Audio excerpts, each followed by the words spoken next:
Doctor साहब, सबसे पहले आपको शामिल गुफ्तगू करें। आज हम बात करें कुरान मजीद के हम पर क्या हुकूक हैं और हम अपनी ज़िंदगियाँ कुरान मजीद फुरक़ान हमीद एक मुकम्मल कामयाबी की ज़मानत हमें दे दी गई है, उसे कैसे बेहतर कर सकते हैं। सबसे पहले बता दें कि कुरान मजीद फुरक़ान हमीद हमें क्या सिखा रहा है और हम पर क्या हुकूक बनते हैं कुरान मजीद के।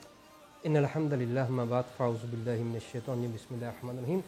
कुरान करीम अल्लाह ताला की आखिरी इल्हामी किताब है और इसके मुतकल्लिम ख़ुद अल्लाह ताला की ज़ात बरक़ात हैं। कुरान करीम ख़ुद अपने बारे में फरमाता है इन्ना हाज़ल कुरान यहदी लिल्लती हिय अक़वम।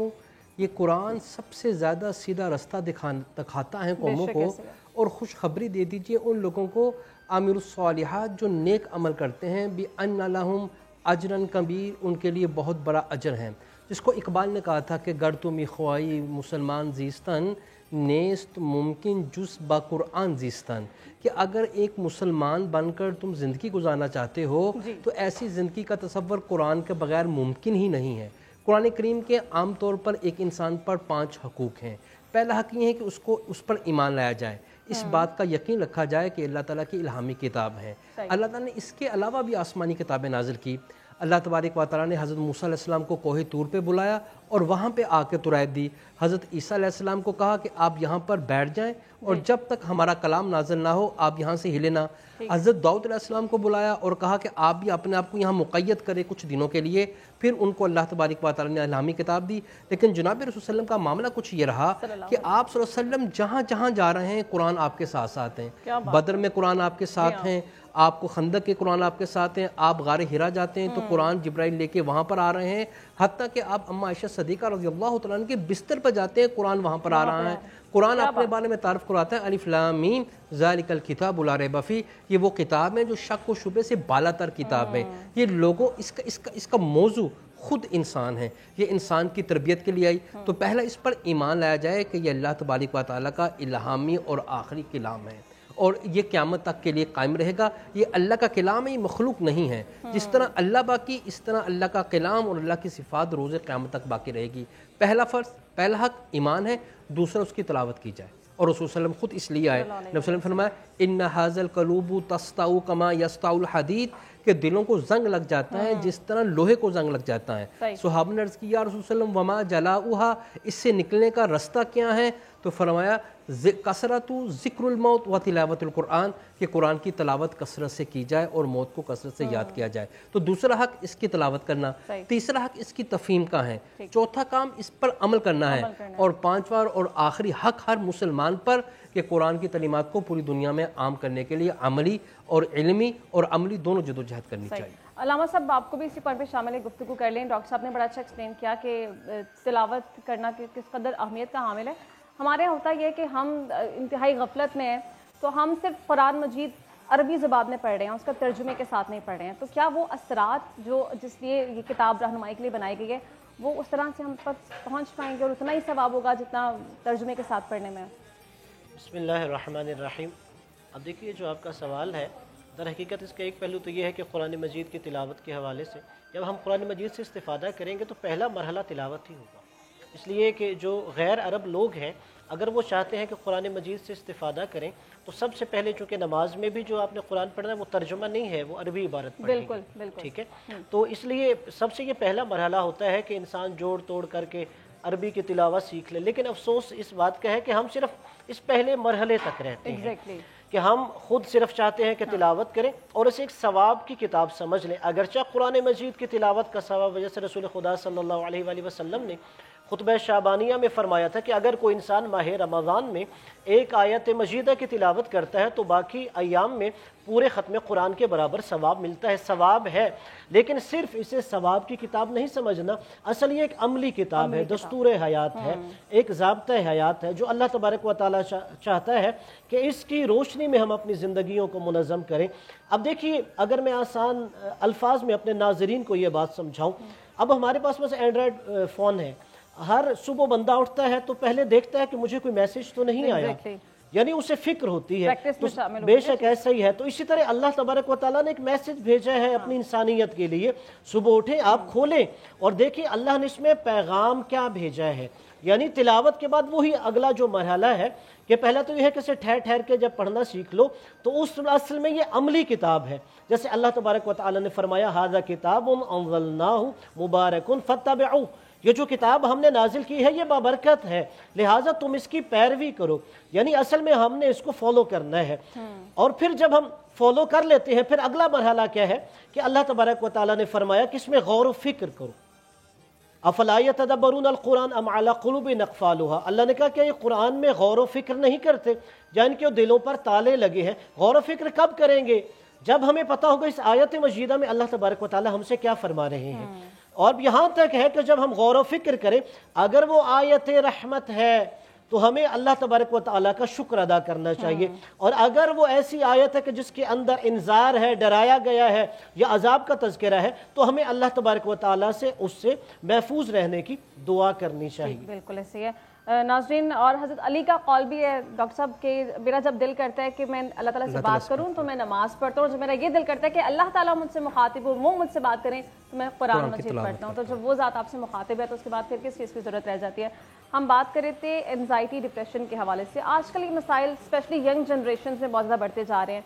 और कुरान मजीद फ़ुरक़ान हमीद एक ऐसी किताब है जिसमें हर बीमारी का इलाज, हर मसले का हल मौजूद है। और सूरह वज़ुहा के बारे में बताया गया। कुछ साइकेट्रिस्ट भी रिकमेंड करते हैं कि आप वो सूरत पढ़ें, क्योंकि वो ऐसे दौर में नबी पाक सल्लल्लाहु अलैहि वसल्लम पर नाजिल हुई जब वो ऑलरेडी एक मुश्किल दौर से, मुश्किल हालात से गुजर रहे थे। और उसका तर्जुमा भी कुछ यूँ है कि आपको बगअप किया गया है, अप्रिशिएट किया गया है, हौसला दिया गया है।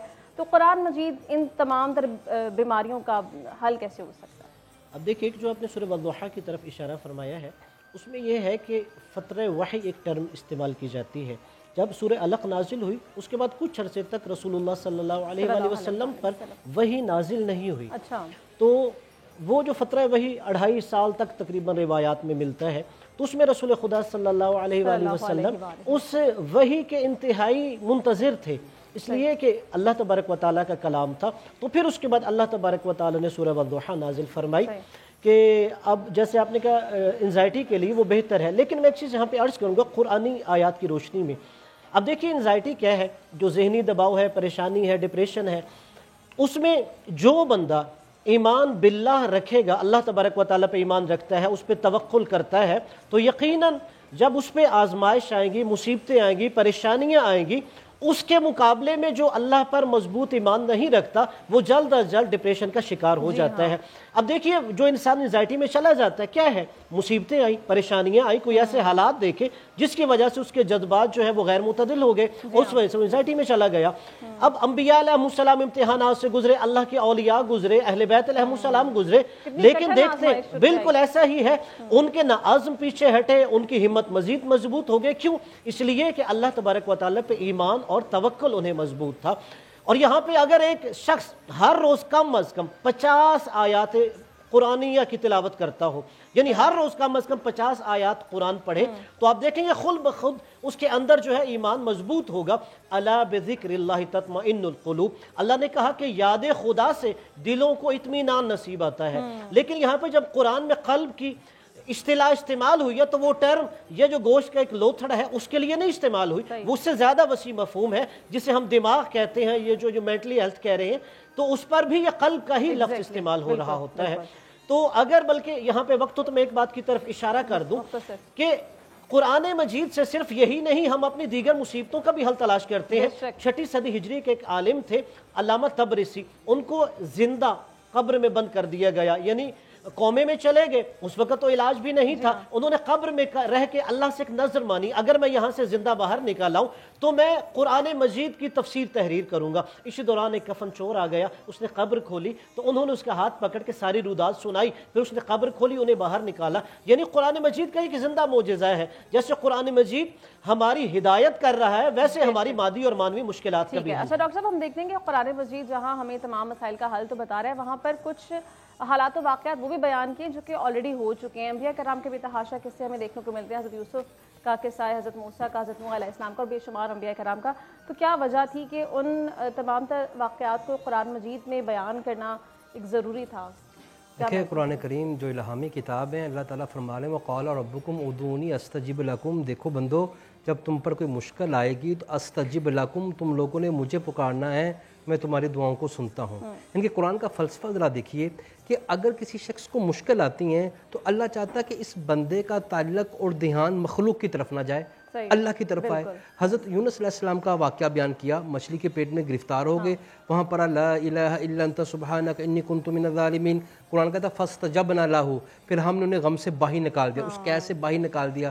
جب حضرت ایوب علیہ السلام پہ بیماری آئی تو انہوں نے اللہ سے رابطہ کیا، ربی انی مسنی الضر وانت ارحم الراحمین. اللہ کہتا ہے فکشفنا، ہم نے آپ کو شفا دے دی اور آپ کو اس بیماری سے نکال دیا. جب حضرت نوح علیہ السلام کی قوم نے ان کا نہیں مانا تو اللہ سے رابطہ کیا، ربی انی مغلوب فانتصر، اللہ میں کمزور ہو گیا ہوں، آپ مجھے غلبہ عطا فرما دیجئے. اللہ نے انہیں غلبہ عطا فرما دیا. جب حضرت ابراہیم علیہ السلام کو آگ میں پھینکنا چاہا تو فرمایا حسبنا اللہ نعم الوکیل و نعم المولا و نعم النصیر، تو اللہ نے آگ سے خود خطاب کیا کونی بردا و سلاما. یعنی کہ ہماری آج کے دور میں ایک نوجوان کو قرآن بتا رہا ہے کہ مشکل حالات میں، بیماریوں میں رابطہ اللہ تعالیٰ کی ذات سے کرنا ہے. پھر اللہ تعالیٰ نے خود، یہ رمضان کا مہینہ ہے، پورا چیپٹر قرآن کریم نے سورۃ البقرہ کی ایک جگہ ہی رکھ دیا رمضان کا، اور آخر میں جو بات کہی کہ وَإِذَا سَأَلَكَ عِبَادِي، کہ اے اللہ کے رسول میرے بندے پھر بھی میرے بارے میں تم سے پوچھیں تو انہیں کہو کہ میں تمہاری باتوں کو سنتا ہوں، جب تم پکارتے ہو میں تمہاری حاجات کو پوری کرتا ہوں. نوجوان قرآن کریم کو اس انداز سے کھولے، یہ میری کتاب ہے. اقبال جب صبح قرآن کریم پڑھتے تھے، علامہ اقبال، تو ان کے والد صاحب ایک صوفی بزرگ شاعر تھے، وہ اقبال سے روز پوچھتے تھے کہ بھائی تم کیا پڑھ رہے ہو؟ تو فرماتے تھے کہ ابو میں قرآن کریم کی تلاوت کر رہا ہوں. تو باپ نے تیسرے دن جا کے کہا کہ اقبال قرآن اس طرح پڑھو جس طرح تم پہ نازل ہو رہا ہو. تو پھر اقبال نے اس کو پھر شاعروں کے اندر بیان کیا، تیرے ضمیر پر جب تک نہ ہو نزول کتاب، گرا کشا ہے نہ راضی نہ صاحب کشاف. انسان قرآن اس طرح تلاوت کرے کہ اللہ مجھ سے ہم کلام ہو رہا.